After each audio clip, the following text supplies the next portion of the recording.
Assalamualaikum warahmatullahi wabarakatuh.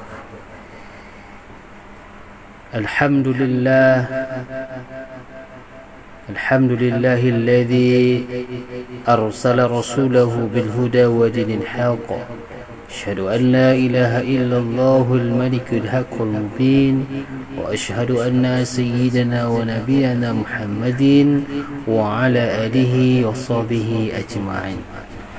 Pada kesempatan subuh yang berbahagia ini, marilah kita sama-sama introspeksi dan muhasabah diri, mengenang bencana alam, yaitu peristiwa gempa bumi dan gelombang tsunami Aceh di tahun 2004. Sampai saat ini sudah berumur 19 tahun, yang bertepatan tanggal 26 Desember 2023. Hadirin rahimakumullah yang dimuliakan oleh Allah Subhanahu wa taala. Pada tanggal 26 Desember tahun 2004, Allah telah menguji umatnya, telah menampakkan kekuasaannya. Begitu dahsyat gempa bumi dan gelombang tsunami, sehingga meluluh lantakkan semua bangunan, semua yang ada di alam ini digoncangkan oleh Allah, dan Allah menaikkan air yang sangat besar yang terjadi di Aceh yang disebut dengan gempa bumi dan tsunami, yang barangkali ini menjadi pelajaran renungan kita bersama. Maka ini menjadi muhasabah kita. Semoga kita semua terus dan dalam upaya dalam lindungan Allah Subhanahu wa taala. Hadirin rahimakumullah, secara lebih mendalam, sejatinya bencana alam bersifat relatif. Bisa bermakna musibah, bisa juga justru merupakan anugerah atau karunia dari Allah Subhanahu wa taala. Hal itu sangat tergantung pada diri seorang hamba dalam menyikapi bencana. Karena relatif, bencana alam bagi tiap orang memiliki sudut pandang yang berbeda-beda. Bisa jadi adalah musibah bagi satu orang, namun anugerah bagi orang lain, tergantung cara dia merespon peristiwa itu. Dengan bahasa yang lain, bencana adalah kiriman yang mengandung pelajaran, bukan hanya bagi yang tertimpa bencana, tapi juga yang tidak terkena bencana. Sekali lagi, pelajaran itu berlaku buat semua orang, entah mengalami bencana itu ataupun tidak. Hadirin rahimakumullah, sidang jemaah subuh yang berbahagia, kapan bencana alam itu menjadi musibah dan kapan ia merupakan anugerah? Jawabannya sangat tergantung seberapa jauh pelajaran dari bencana alam itu terserap dan berpengaruh positif pada diri seseorang, baik yang tertimpa bencana itu atau yang sekedar menyaksikannya. Dalam kesempatan kali ini, kami memaparkan setidaknya ada 3 pelajaran penting dalam peristiwa bencana. Jemaah subuh yang berbahagia yang dirahmati Allah, pelajaran pertama adalah muhasabah atau introspeksi diri. Kita dianjurkan untuk mengevaluasi diri kita. Apa saja kekurangan dan kesalahan yang perlu dibenahi. Bencana alam seperti tsunami, gempa bumi, banjir, baik itu gunung meletus, adalah fenomena yang tidak bisa dikendalikan oleh manusia. Ini bukti kelemahan manusia. dan seyogianya bencana alam menyadarkan mereka untuk kian merendah serendahnya di hadapan Allah Subhanahu wa taala. Bila bencana itu didasari akibat kesalahan manusia, maka seharusnya bencana alam berdampak pada perubahan sikap menjadi lebih baik. Muhasabah ini penting dilakukan, baik oleh orang yang menjadi korban maupun bukan korban. Sayyidina Umar bin Khattab pernah berkhutbah. Apa katanya? Hasibu anfusikum qabla an tuhasibu fa innahu ahwana lihisabikum. Yang artinya, hisablah dirimu sebelum engkau dihisab, karena sesungguhnya hal itu akan meringankan hisabmu. Pesan dari pidato Sayyidina Umar sangat jelas, bahawa kita dianjurkan untuk mengevaluasi diri sendiri, bukan untuk mengevaluasi orang lain.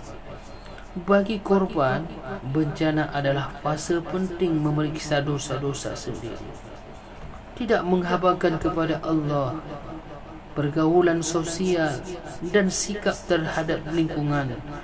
Selama pergaulan sosial dan sikap terhadap lingkungan alam selama ini, bagi mereka yang bukan korban di luar lokasi bencana, hal ini adalah peringatan bagi diri sendiri untuk kian menjadi perilaku dan sifatnya baik kepada Allah, sama manusia dan juga alam sekitar. Hadirin sidang jemaah subuh yang berbahagia, sangat disesalkan bila ada orang yang kebetulan tak menjadi korban menunding bahawa bencana alam yang menimpa saudara-saudaranya di lokasi tertentu merupakan azab atas dosa-dosanya. Apalagi jika tuduhan itu dikaitkan dengan kepentingan politik tertentu. Sikap yang demikian tak hanya bertentangan dengan prinsip muhasabatun nafsi, iaitu evaluasi diri sendiri, bukan orang lain, tetapi juga dapat mendorong mudarat baru, karena kita bisa menyinggung perasaan para korban dan menunjukkan tidak adanya empati kepada korban. Terkait hal ini, Imam Nawawi dalam kitab Al-Azkar pernah membolehkan orang yang selamat dari bencana untuk mengucapkan syukur, tapi sembari memberi catatan, harus dengan suara sangat pelan atau disebut dengan sir, agar tidak melukai perasaan mereka yang sedang mengalami penderitaan. Hadirin sidang jemaah subuh yang berbahagia, pelajaran kedua adalah rasa syukur dan optimisme. Sikap ini berdasarkan pada hadis Rasulullah sallallahu alaihi wasallam. Dari Aisyah, ia berkata, Rasulullah sallallahu alaihi wasallam bersabda, tidaklah seorang mukmin terkena duri atau yang lebih menyakitkan darinya, kecuali Allah mengangkatnya satu derajat dan menghapus darinya satu kesalahan. Hadis riwayat Tirmizi.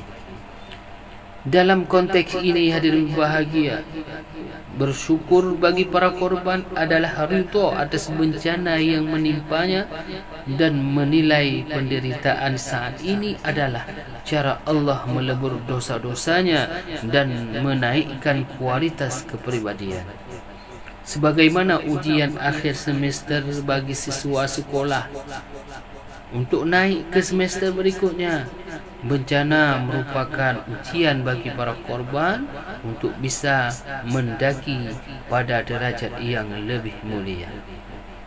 Hadirin rahimakumullah, hadis tersebut merupakan cara Rasulullah memberikan optimisme kepada umatnya agar tidak larut secara terus-menerus dalam kesedihan, banyak mengeluh, apalagi sampai putus asa.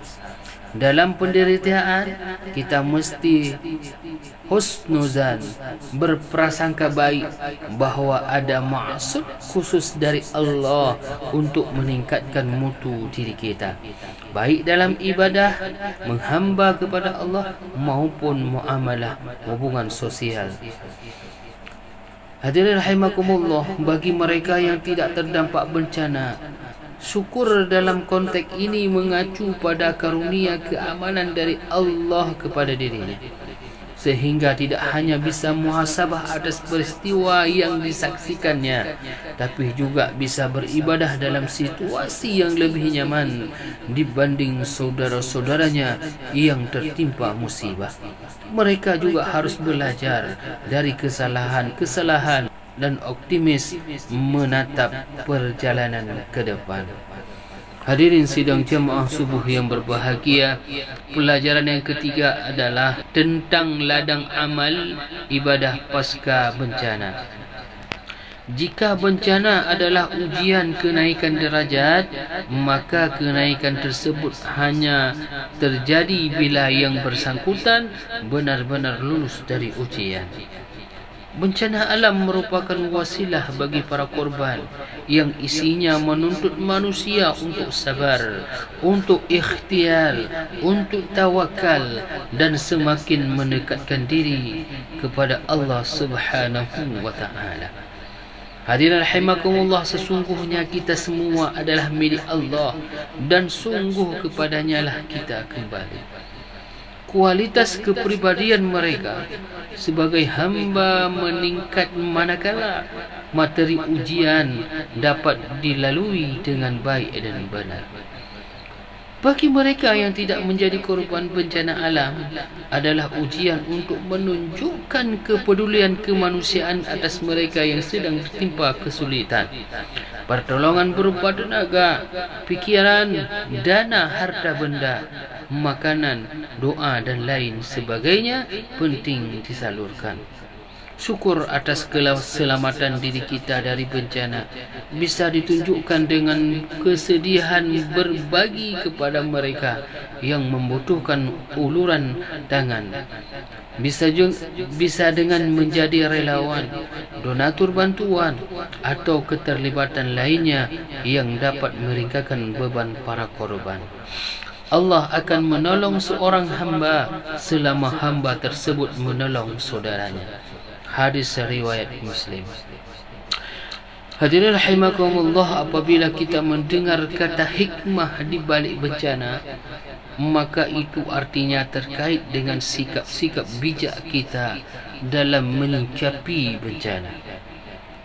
Karena kata hikmah bermakna kebijaksanaan. Semoga bencana alam yang merupakan bagian dari fenomena alamiah tak menimbulkan bencana baru dalam kehidupan spiritual kita. Hadirin rahimakumullah, mudah-mudahan tausiah singkat ini bermanfaat bagi kami pribadi dan kepada seluruh hadirin rahimakumullah. Wallahu a'lam bissawab. Mudah-mudahan ada manfaatnya. Terima kasih atas segala perhatian. Mohon maaf atas segala kekurangan. Usikum bi nafsi bi taqwallah. Wassalamualaikum warahmatullahi wabarakatuh.